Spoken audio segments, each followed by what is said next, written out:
The bouquet hit Maya Whitaker square in the chest. Not her hands, not her shoulder, her chest. White roses, eucalyptus, and one ridiculous satin ribbon bounced off her like fate had been drinking champagne all night and finally found its target. The ballroom erupted. Women shrieked, men whistled. Somebody's aunt slapped the table hard enough to rattle the silverware. The DJ yelled, "Looks like we know who's next." And Maya, my best friend since we were 19, looked down at the bouquet like it had accused her of something.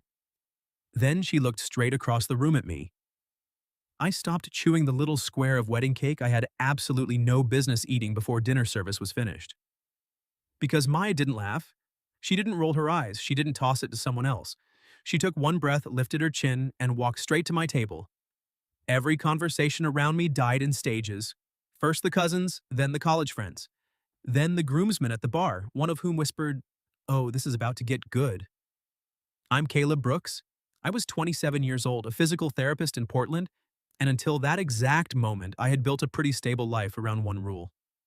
Never risk the friendship with Maya. It had worked for almost 8 years, badly, but it had worked. She stopped in front of me with the bouquet clutched in both hands. Her cheeks were pink from dancing. A loose curl had escaped the pins at the back of her head. Her green dress caught the warm light from the chandeliers and made her look like the one person in the room the whole wedding had accidentally been arranged around. I knew I shouldn't think things like that. I thought them anyway. Maya tilted her head. "Well?" she said. I blinked. "Well, what? You're just gonna sit there like I didn't just get attacked by flowers?" A laugh broke out nearby, but I couldn't quite join it. My pulse had gone stupid. "You want medical attention?" I asked. "I know a guy. You are the guy. Then I should warn you, I'm off duty and emotionally unprepared." That got her. One quick smile. The kind she tried to hide when she didn't want me to know I'd gotten through. Then her fingers tightened around the stems and the smile faded. That was when I understood this wasn't a joke. Maya's sister Claire stood on the dance floor in her wedding dress, one hand over her mouth. Her new husband, Ben, looked between Maya and me with the delighted fear of a man watching live fireworks indoors. The DJ, thankfully, had enough survival instinct to lower the music. Maya leaned closer, close enough that I could smell champagne, vanilla perfume, and summer rain from when she'd stepped outside earlier to breathe before the family speeches murdered her. "Caleb," she said quietly, "I need you to not make a joke for 10 seconds." That scared me more than the bouquet, because Maya and I survived on jokes. When her father remarried a woman 3 years older than us, we made jokes. When my mother called to say she was divorcing my stepdad and this time it might stick, we made jokes. When Maya had the flu and cried because a soup commercial made her believe in marriage again, we made jokes until she fell asleep on my couch wearing my old college hoodie. Jokes were how we stood near feelings without getting burned. So I set my fork down. "Okay," I said. "No jokes." Her eyes searched my face like she was trying to find a door I had hidden from her. Before the bouquet toss, the night had been easy. Too easy. I'd arrived alone because I always arrived alone to weddings now. Not because I didn't date, I did, technically. Badly, briefly, with the energy of a man attending a meeting he already knew should have been an email. Maya found me at cocktail hour while I was pretending to understand a seating chart shaped like a tree. "You're at table 9, she'd said, appearing beside me with 2 glasses of Prosecco. "Is that good?" "It's the emotionally stable singles table. Then there's been a clerical error." She handed me a glass. "You're stable. I own 3 fitted sheets and rotate none of them correctly." Emotionally stable, not domestically impressive.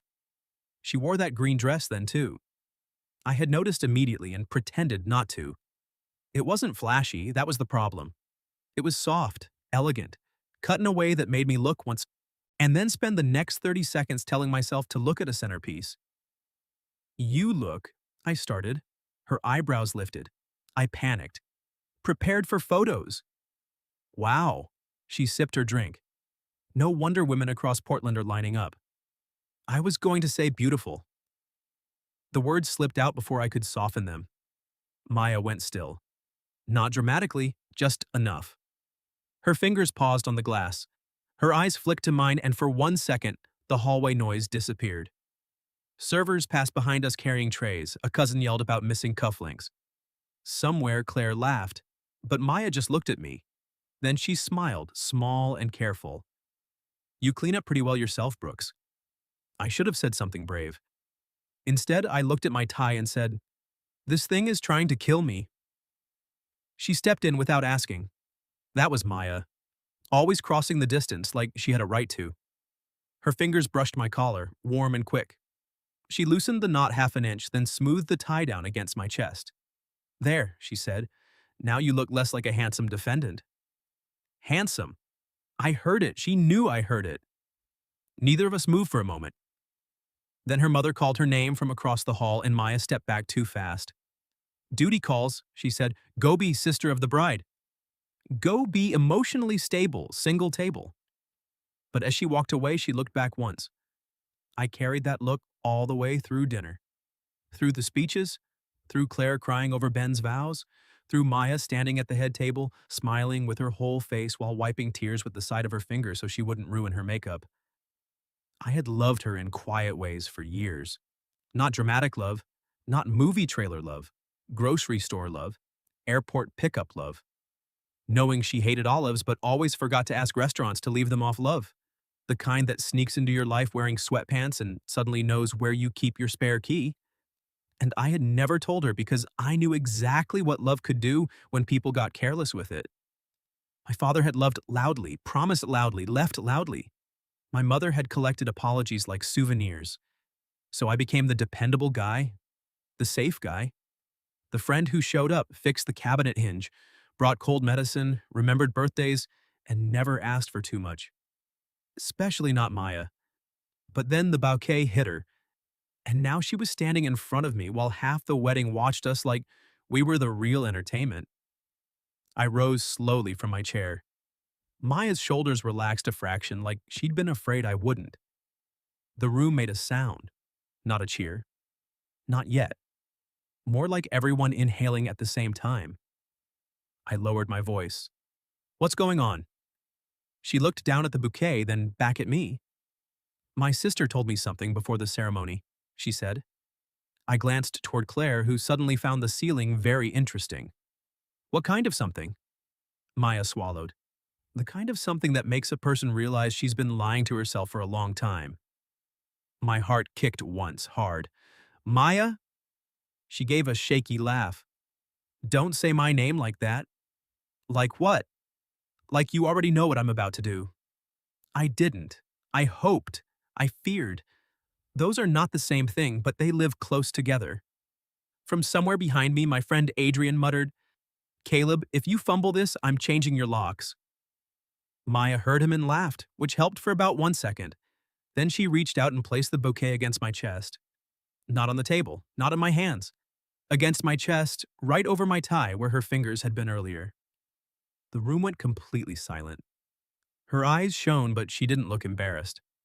That was what undid me. Maya was nervous, yes, but she was also certain in a way I'd rarely seen. I caught this, she said, and all I could think was that I didn't want to hand it to some stranger for a laugh. Her fingers stayed there, lightly pressing flowers to my heartbeat. I wanted to bring it to the person I always look for first.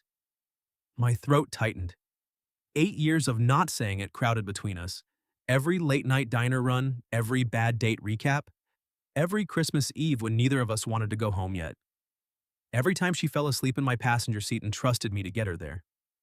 I wanted to take her hand. I wanted to run. Instead, I stood there like a man at the edge of a bridge, finally understanding the river had been calling his name the whole time. Maya, I said, quieter now, if this is just wedding emotion. Her expression changed. Hurt flashed first, then challenge, then something softer and far more dangerous. She stepped closer, close enough that the bouquet crushed gently between us. It's not, she said. The DJ's microphone crackled behind her, and Claire's voice came through the speakers, nervous and bright. Caleb, the bride said, my sister has one more thing to say. Maya closed her eyes for half a second. When she opened them, she took the microphone from her sister without looking away from me. And, in front of 200 people, my best friend asked, Do you want the truth now, or do you want me to keep pretending for another 8 years? There are sentences that split a life cleanly in half. Before, after. Maya's question landed in the ballroom and did exactly that. Do you want the truth now, or do you want me to keep pretending for another 8 years? My hand closed around the bouquet by reflex. Her fingers were still there, tangled with mine around the satin-wrapped stems. The microphone waited near her mouth. 200 people waited behind her, but Maya wasn't performing for them. She was looking at me like she had finally kicked open a door and was daring me to stop standing in the hallway. I had imagined confessing to her before, usually at 1 a.m., and when she was asleep on my couch and I was staring at the ceiling like a coward with excellent hospitality skills. In those versions, there were no chandeliers, no relatives, no DJ in a purple vest whispering, "Oh my God," into a hot mic. I leaned closer and spoke low enough that only she could hear. "If you say it here, I can't protect you from the noise." Her mouth curved, but her eyes stayed bright. "I'm not asking for protection." "I know. I'm asking if you're going to meet me." That hit harder, because there it was. Not rescue, not spectacle. A hand reaching across the line we'd both drawn and redrawn until it looked like friendship. I looked at her fingers against mine, then at her face. "I want the truth," I said. Maya inhaled. Then she turned slightly, lifted the mic, and said, "Hi, everyone." A ripple of laughter, nervous and eager, moved through the room. Maya winced.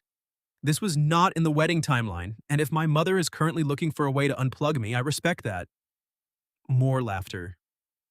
Her mother, from a table near the front, called, "I am considering it." Maya smiled, but her hand tightened around mine. "I caught the bouquet," she said, "and I know the tradition is supposed to be funny, or lucky, or threatening, depending on your feelings about centerpieces and joint bank accounts." The groom raised his glass. "Threatening!" Claire smacked his arm, laughing. Maya looked back at me and the room faded again. But the second it hit me, I thought of one person. Not because I expect a proposal. Please, nobody faint. I almost laughed. Almost. Because he's the person I have loved in all the ways that didn't scare me enough to name. My chest went tight. Maya's voice softened. He has been my emergency contact for 6 years, even though I never told him. He knows I pretend to like black coffee when I'm stressed, but I actually want it half sugar and mostly cream. He once drove 40 minutes in the rain because I texted him a picture of a spider and the word absolutely not. People laughed again, but I couldn't. I remembered that night. The spider had been the size of a dime. She had stood on her kitchen counter holding a frying pan like a shield. "He makes me braver," she said, "and more annoying and less lonely." Her lips trembled then. "So, Caleb Brooks, I'm done pretending I don't look for you first. I'm done pretending I don't compare every man I meet to you and get irritated when they aren't you. And I'm done pretending that when I imagine the next wedding I want to attend."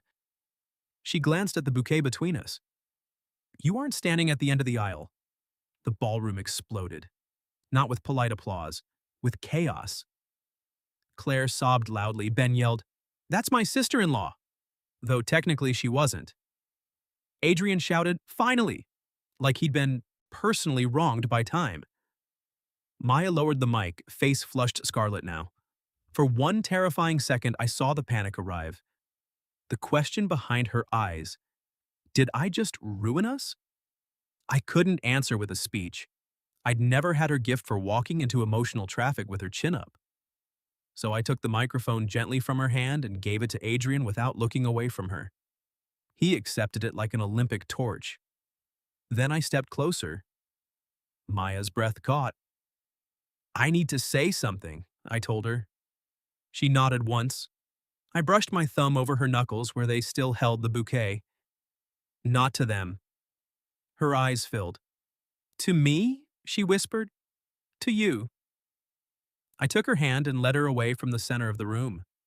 The crowd groaned in protest, but Claire immediately clapped her hands and yelled, "Give them 5 minutes or I'm cutting the cake with a steak knife." That worked, mostly. I guided Maya through a side door into the hotel garden, where the music became a muffled pulse behind glass, and the night air smelled like wet stone and roses. String lights hung over the patio. Beyond them, the city glimmered in the dark, indifferent to the fact that my entire life had just shifted under my shoes. Maya let go of the bouquet and pressed both hands to her cheeks. "Oh no," she said. I stood in front of her. "Oh no. I said too much. No. I said I'll. I said I'll, Caleb. At my sister's wedding. Into a microphone. I have become the cautionary tale." I laughed then, helplessly, because she looked so horrified and beautiful and exactly like herself. "Maya, I should move. Maybe to a country with no microphones. Maya, and no bouquet-based customs." I caught her hands and pulled them gently away from her face. She stopped talking. Her palms were warm in mine. Her eyes searched me again, but this time she looked more afraid. "I've loved you for years," I said.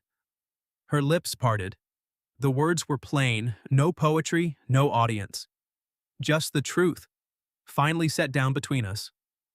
I kept telling myself it was better not to say it. I continued, that I was being careful, that keeping you as my best friend was better than wanting more and losing everything. Her fingers curled around mine. "But that was fear," I said. "Not respect, not patience. Fear." Maya's eyes spilled over. One tear slipped down her cheek. I lifted a hand, then paused. "Can I?" She nodded. I brushed the tear away with my thumb, and she leaned into my touch like she'd been waiting years for permission to do it. "I'm scared too," she admitted. "I know." "No, you don't. I'm not scared you don't love me." She gave a watery laugh. "I mean, I was 5 minutes ago, but I'm recovering." I smiled. "I'm scared because you matter more than anyone I've ever dated. If this goes wrong, I don't just lose a boyfriend. I lose my person. You won't lose me. You don't know that." "No," I said, "but I know I'm not going to treat this like something fragile I can drop. I'm going to choose you on purpose, not accidentally, not when it's easy. On purpose." Her breath shook. Then she stepped closer until the tips of her shoes touched mine. That sounded dangerously like a man who means it. "I do." "Say it again." I looked at her mouth. Bad idea, necessary idea. "I love you, Maya Whitaker." She closed her eyes. The smile that moved across her face was slow and disbelieving, like sunrise touching a room she'd thought would stay dark. "I love you too, Caleb Brooks." I should have asked if I could kiss her. I meant to. But Maya rose onto her toes, slid one hand up my chest, fisted it in my lapel and whispered, "Please stop being noble for 1 second." So I kissed her. The first touch was soft, careful, barely more than a question. Then she answered. Her arms wound around my neck, and the bouquet dropped somewhere near our feet with a quiet thump.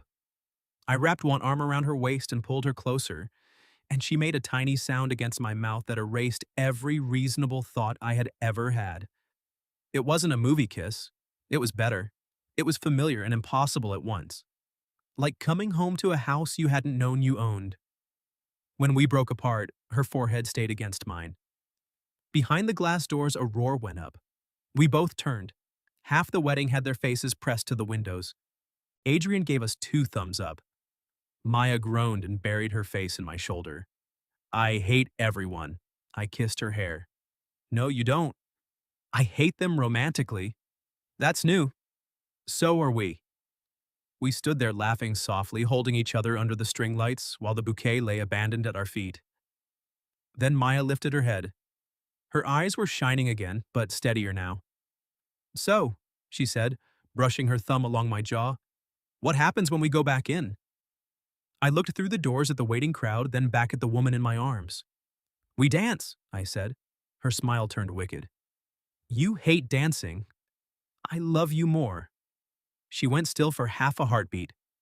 Then she kissed me again, quick and fierce. Good answer. We walked back into the ballroom holding hands. That was the first strange miracle. Not the applause, though there was plenty of that. Not Claire crying into a napkin while trying to look dignified. Not Ben standing on a chair like a man who thought love stories required sports commentary. The miracle was Maya's fingers threaded through mine in public. Not because she needed balance, not because we were crossing a street, because she wanted to, because I wanted her there. The DJ, recovering his professional instincts, faded into a slow song. Something old and warm with a trumpet line. Maya glanced at me. Last chance to fake an ankle injury. I'm a physical therapist. I'd have to make it convincing. You're stalling. I am absolutely stalling. She stepped backward onto the dance floor, pulling me with her, then stall while moving. I put one hand at her waist. Her breath hitched so softly I might have missed it if I hadn't been watching her like she was the only thing in the room with gravity. You okay? I asked. She nodded. Your hand is on my waist. It is. That's new. I can move it. Don't you dare. My fingers flexed against the green silk. Her smile flickered, pleased and nervous, and it did something unreasonable to my chest. We started swaying. I was not good at dancing. Maya knew this because she had once watched me attempt salsa at a fundraiser and told me afterward that I danced like a polite refrigerator. But tonight, she didn't tease me. She rested her free hand on my shoulder, her thumb brushing the edge of my collar. Every few seconds, she glanced at my mouth like she was remembering the garden. I was definitely remembering the garden. Around us, the wedding resumed in the way weddings do after a scandal becomes a story everyone approves of. Couples joined us, cameras flashed. Someone whooped when I spun Maya badly enough that she bumped into my chest. She laughed into my jacket. There he is, she said, my elegant refrigerator. Careful, I'm emotionally vulnerable now. She looked up. I noticed. I lowered my voice. Do you regret it? Her face sobered. No. One word, no hesitation. Then she touched my jaw with the backs of her fingers, just briefly, like she needed to make sure I was real. Do you? I stopped dancing, not dramatically, just enough that she felt it. No, I said. I regret every night I didn't kiss you sooner. Her eyes softened. That's a dangerous sentence at a family wedding. Your family has already seen me kiss you. My grandmother hasn't recovered. I glanced toward the nearest table. An elderly woman in lavender lifted her champagne at us with impressive solemnity. She seems resilient. Maya laughed and tucked her face against my neck. For 3 minutes, I let myself have it. Her body close to mine, her perfume, her hand in my hand. The knowledge that if I turned my head, my lips would brush her temple, and I was allowed to want that now. Then the song ended, and reality rushed in, wearing sensible shoes. Maya's mother reached us first. She was a slim woman with careful silver hair and the expression of someone who had hosted enough events to understand both floral arrangements and emotional ambushes. Maya, she said. Maya squeezed my hand once before letting go. Mom! Her mother looked at her, then at me, then at the bouquet Adrian had retrieved and was now waving from across the room like evidence. I had a timeline, she said. Maya winced. I know. A beautiful timeline. I know. With color-coded notes. I said I know. Her mother's mouth twitched. Then she pulled Maya into a hug. Oh, sweetheart, she whispered, loud enough for me to hear. It's about time. Maya made a strangled sound. You too? Everyone, darling. I studied the ceiling. Bad choice. Ben was still on the chair, pointing at us. Maya's mother released her and turned to me. I straightened like I was meeting a parole board. Caleb. Yes, ma'am. If you break her heart, I will be very disappointed in you. I understand. And I will also have your mother's phone number by breakfast. That feels more threatening. It should. Maya slipped her arm around my waist. Mom. Her mother smiled then, warm enough to undo the warning. Be happy, both of you, quietly for the next 20 minutes so your sister can cut her cake. We can do quietly, Maya said. I looked at her. She looked at me. We both knew that was a lie. The rest of the night became a blur of congratulations and jokes and people saying they had known. Apparently everyone had known. The bartender knew, the photographer knew, a cousin I'd met once in a parking lot knew. By midnight, my face hurt from smiling. Maya found me near the dessert table where I was hiding with a tiny tart. There you are. I was kidnapped by your uncle for 15 minutes. Which one? The one who asked if I had retirement savings before he asked if I loved you. Oh, Leonard, he means well. He took notes. She stole the tart from my hand and bit into it. I stared at her. What? She asked around the pastry. That was mine. You love me. I do. I didn't realize it came with baked goods theft. You should read the contract. I leaned against the table and she stepped between my knees without thinking. Then she realized what she'd done. So did I. The noise of the room seemed to drop by half. Her hand hovered near my tie. Is this okay? I loved that she asked. I hated that she felt she had to. I caught her hand and placed it flat over my heart. It's more than okay. Her lashes dipped. I keep forgetting I'm allowed. Me too. She smiled, but it trembled. I shifted closer. Hey, I'm fine. Maya. She sighed. I am fine. I'm also terrified that tomorrow morning you'll wake up and think, that was a lot of champagne and poor crowd management. I took the tart from her hand, set it down, and cupped her face. Tomorrow morning, I said, I'm picking you up for coffee. Her eyes widened. You are? Yes. As a date? As a date. Her smile came slowly. What time? 10. I have brunch with Claire at 10. 11. I have to return my dress bag to the bridal suite. Noon.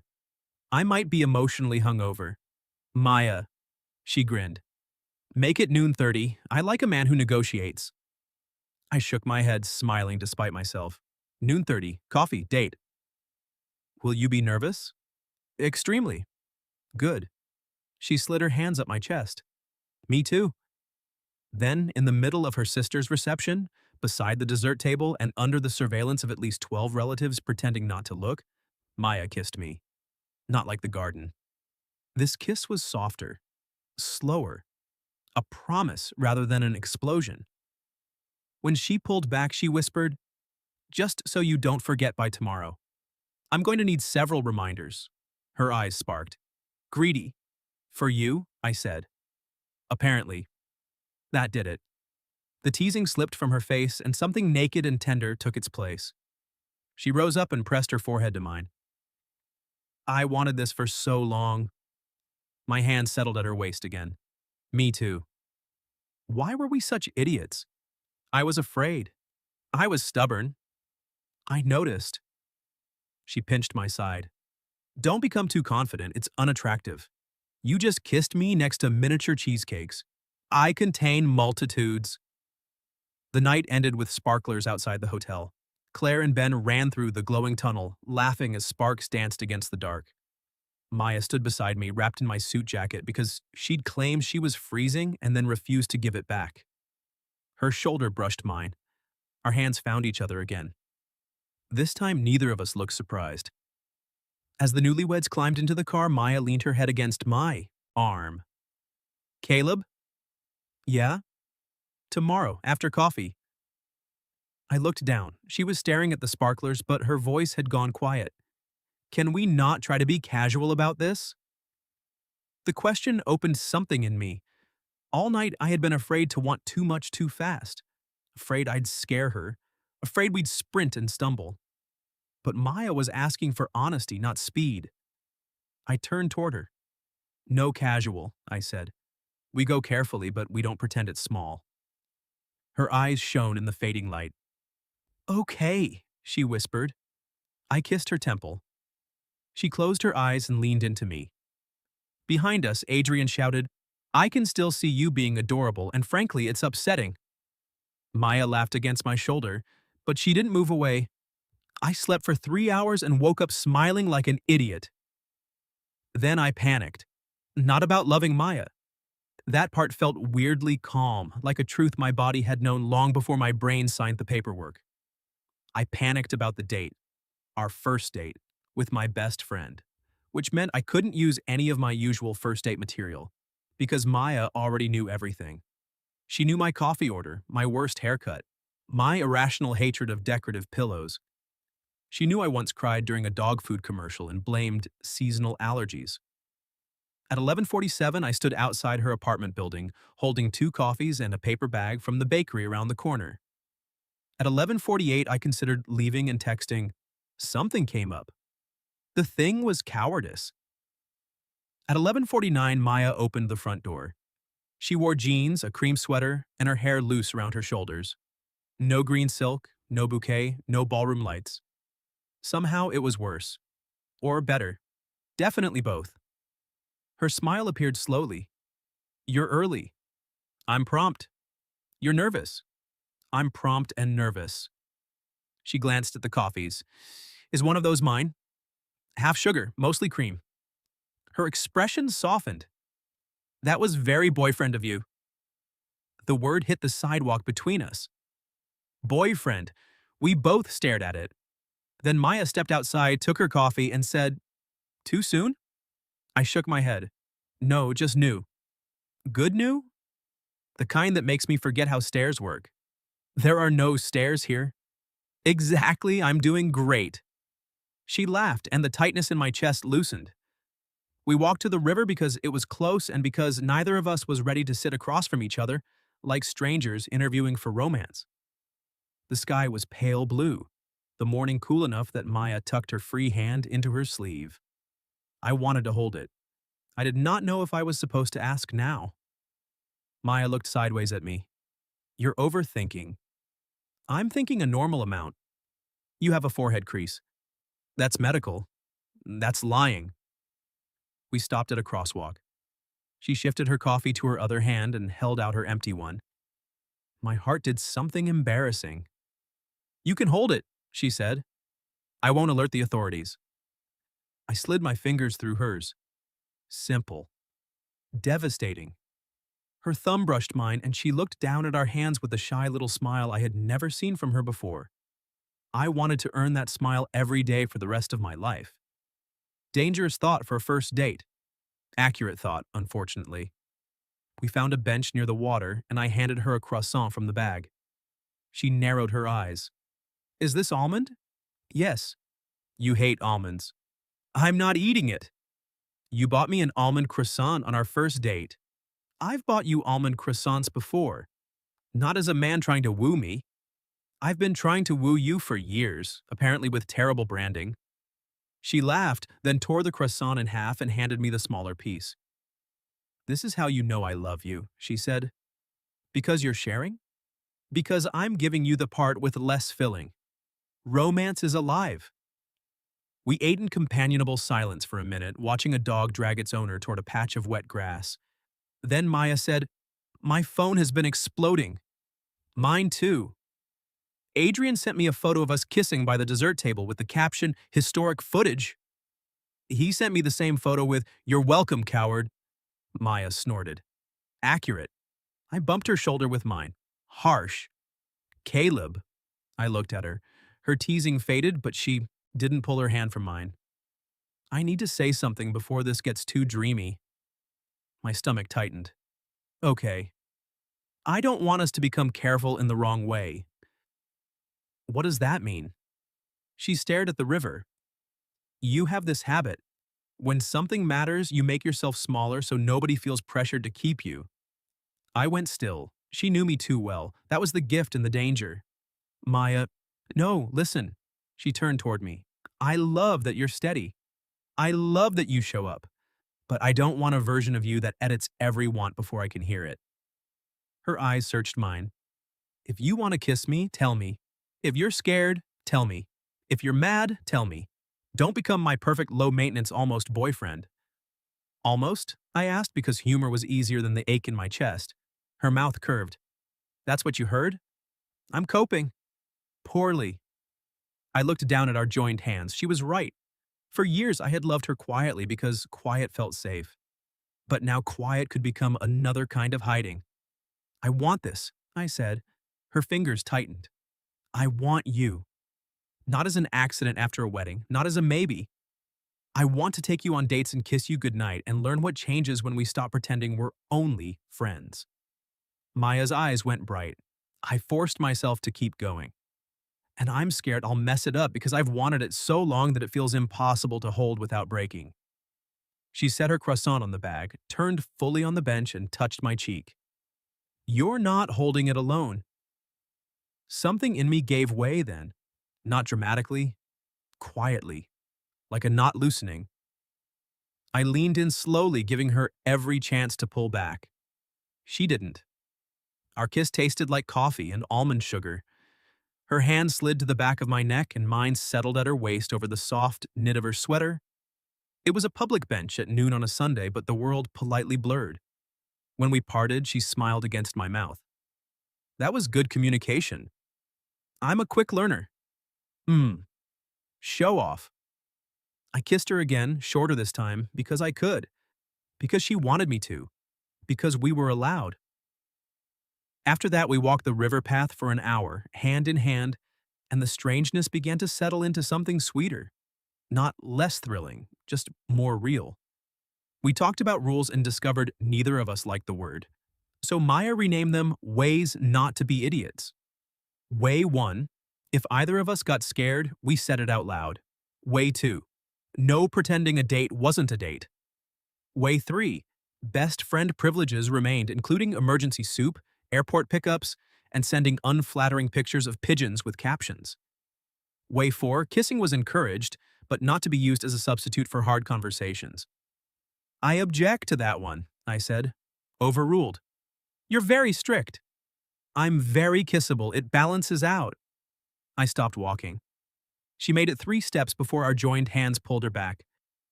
Her eyebrows lifted. Yes? I want to kiss you. Her face lit. See? Communication. I drew her in under a maple tree just beginning to turn gold and kissed her until a cyclist rang his bell at us. Maya laughed into my chest. We are a public nuisance. I'm comfortable with that. By late afternoon, I walked her back to her apartment. At the door, the easy mood shifted again.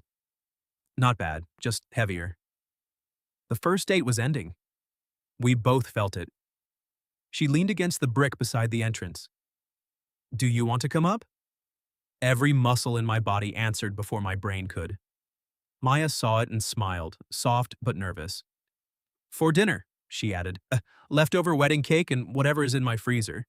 I exhaled. Yes. Then I paused. Her smile faltered. What? I'm trying not to make myself smaller, I said. Okay. So the full answer is yes, I want to come up. I also want to kiss you in your kitchen and probably forget dinner exists. And I want to go slowly enough that neither of us wakes up tomorrow terrified. Maya's expression changed in a way I would remember forever. Tenderness, desire, relief. She stepped close and hooked one finger in the front pocket of my jeans. Caleb Brooks, she said, that may be the hottest responsible sentence anyone has ever said to me. I laughed, but it came out rough. She rose on, her toes, and kissed the corner of my mouth. Come upstairs, she whispered.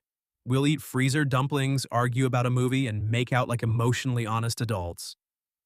I brushed my nose against hers. That's a very specific plan. I'm a woman with vision. Upstairs, her apartment looked the same as always. Plants in the window, books stacked badly, the blue mug I'd given her beside the sink. But when she turned on music and handed me a pan for dumplings, everything glowed with new possibility. Halfway through dinner, she dabbed soy sauce from my chin with her thumb. I caught her wrist and kissed her palm. She went quiet.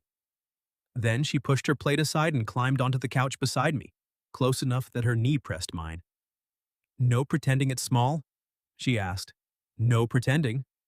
Her hand found my heart again. Mine covered it. And when she kissed me this time, slow and certain in the warm light of her living room, I understood that the bouquet hadn't started anything.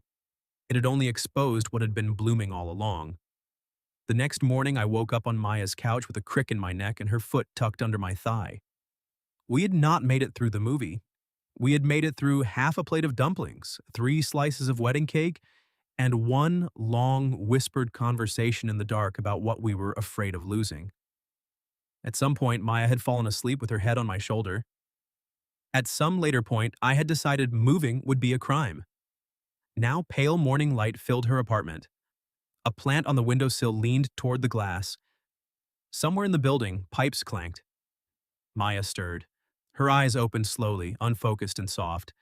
Then she saw me. For one breath, neither of us said anything. This was the moment I'd feared. The morning after the confession, after the wedding high, after the first date glow, the moment reality might arrive and make us both awkward. Maya blinked at me. Then she smiled. Sleepy, warm. Mine if I was brave enough to keep choosing her. Hi, she whispered. My heart settled. Hi. Still here? I was trapped. She looked down at her foot wedged under my leg. A likely story. You're stronger than you look. I'm emotionally formidable. That too. She shifted closer, and I brushed a strand of hair away from her cheek. The gesture was so simple it nearly broke me. I had touched Maya 1,000 times as a friend. High fives, shoulder bumps, quick hugs at airports. This was different. This was allowed tenderness. Her eyes searched mine. Are we okay? I leaned down and kissed her forehead. We're more than okay. Good. She closed her eyes. Because I had a dream that you decided we needed to circle back after reviewing our friendship metrics. I laughed. That sounds like me on cold medicine. It was very upsetting. No circling back, I said. No metrics. She opened one eye. What about kissing? Strongly recommended. She smiled, slid her hand behind my neck, and pulled me down. The kiss was slow and morning soft. No audience, no bouquet, no one shouting finally from across a ballroom. Just Maya's fingers in my hair and my hand at her waist, and the quiet astonishment of waking up beside the person I'd loved for years. After breakfast, toast burned by me, heroically tolerated by her, we started telling people. Not announcing, not performing, just telling. Claire responded with 17 heart emojis and one voice memo that was mostly sobbing. Adrian texted, "Remember when I said, if you fumbled this, I'd change your locks? I'm proud to report your keys remain safe." My mother went silent for a full 5 seconds on the phone, then said, "Oh, Caleb, you sound happy." I hadn't realized I did, but I did. The first month was beautiful and clumsy. We had to learn each other in reverse. On dates, I kept reaching for the old rhythm of friendship, trying to make everything easy. Maya noticed every time. Say the scary thing, she would tell me. So I did. I told her I got jealous when a man at her office made her laugh in a way I didn't recognize. She kissed me once, then said, "Thank you for telling me. Also, he has a ferret named Chairman Meow, so you're safe." I told her I worried that if we fought, I'd shut down. She took my hand and said, "Then I'll remind you to come back. And you'll remind me not to turn every feeling into a courtroom argument." She told me she feared I'd wake up one day and miss the simplicity of being friends. I told her friendship was not what I missed. Distance was. Pretending was. Wanting her from 3 feet away and calling it loyalty? We still fought. Of course we did. Our first real argument happened over a canceled dinner. I stayed late with a patient, forgot to text, and found Maya in her kitchen with cooling pasta and eyes too bright for anger to hide the hurt. The old me wanted to apologize until I disappeared. The new us stood there, terrified and trying. "I'm not mad that you helped someone," she said. "I'm mad that you forgot I was waiting." "I know," I said. "I'm sorry, I don't want to make you feel like an afterthought." "You didn't make me feel like one." Her voice cracked. "You made me afraid I'd become one." That sentence stayed with me. I crossed the kitchen slowly. "Never," I said. "You are not the space left over after my life. You're in the center of it." She cried then, and I held her, and the pasta became a tragedy. Later, we ate it cold from the pan, sitting on the floor. Maya wiped her eyes and said, "This is terrible." "My apology pasta? Deeply mediocre." "I didn't cook it." "I know, I'm blaming you romantically." I kissed her salty cheek. "Fair." By winter, my toothbrush lived in her bathroom. By spring, her books had colonized my apartment. By summer, we stopped pretending either place was separate and found a small house with blue shutters and a porch that sagged slightly to the left. "It has character," Maya said, standing in the overgrown yard. "It has structural concerns." "You're such a flirt." "I'm serious. That railing is a lawsuit." She slipped her hand into mine. "But look at the kitchen window. I did. Sunlight poured through it, landing on cracked tile and empty counters. I could see her there, barefoot, laughing, burning toast while blaming me somehow. I could see myself coming home to her, not visiting. Home. We can fix the railing, I said.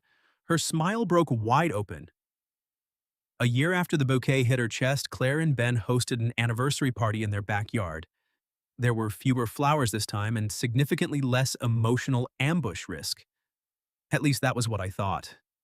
Maya wore a yellow sundress and stood under a string of paper lanterns, talking with her grandmother. I watched her from the drink table holding two lemonades and feeling that familiar pull in my ribs. The one that always said, "There, my person." She caught me looking and raised an eyebrow. I walked over. "You're staring," she said. "I'm admiring." "In public?" "I've grown." "Debatable." I handed her a lemonade. Our fingers brushed, and even after a year, that small contact still made something in me light up. Claire clapped her hands from the patio. "All unmarried people to the lawn." Maya froze. I looked at her. She looked at me. "No," she said. I grinned. "Afraid of flowers?" "I have a history." "Understandable." Claire lifted her bouquet, smaller than her wedding one, tied with a blue ribbon, and scanned the group. Then she smiled like a menace. "Maya, don't worry," she called. "This one's not for you." She turned around and tossed it. The bouquet sailed high over the laughing crowd, straight toward me. I caught it against my chest. The yard went silent for half a second. Then Adrian from somewhere near the grill yelled, "Full circle!" Maya covered her mouth. I looked down at the flowers, then at her. Her eyes filled, but she was laughing too. I walked straight to her, just like she had walked to me. Every step felt like an answer. When I reached her, I held the bouquet between us.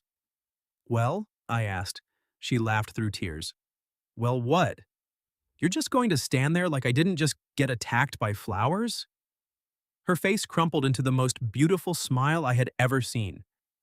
I set the bouquet in her hands, then reached into my pocket. Maya stopped breathing. This time, I didn't need a ballroom. I didn't need a microphone. I didn't need 200 witnesses, though apparently we had about 30 in one man holding grill tongs like opera glasses. I took her left hand. "Maya Whitaker," I said, my voice shaking. "You are the person I look for first. You are my best friend, my favorite argument, my emergency contact, my home. I loved you quietly for years, and then you were brave enough to make me stop hiding." Tears slipped down her cheeks. I lowered to one knee. "So I'm asking loudly now. Will you marry me?" She dropped the bouquet. Again. Then she grabbed my face with both hands and kissed me before answering. Everyone screamed. I laughed against her mouth. "Is that yes?" "Yes," she said, breathless. "Yes, you emotionally formidable refrigerator." I slid the ring onto her finger with hands that would not stop trembling. She stared at it, then at me, and whispered, "No pretending it's small." "No pretending," I said. She pulled me up and into her arms. Behind us, the bouquet lay in the grass, blue ribbon curling in the warm evening breeze. And for once, fate didn't have to throw anything at us. We were already reaching. What would you have done if your best friend caught the bouquet at a wedding and walked straight to your table with the whole room watching? Have you ever experienced something similar where friendship suddenly turned into something more? Tell your story in the comments. And for those who'd like to be a little closer to us, we've opened memberships, where you'll get shorter exclusive stories every week with no ads. If you like this one, leave a like, subscribe, and I'll see you in the next video.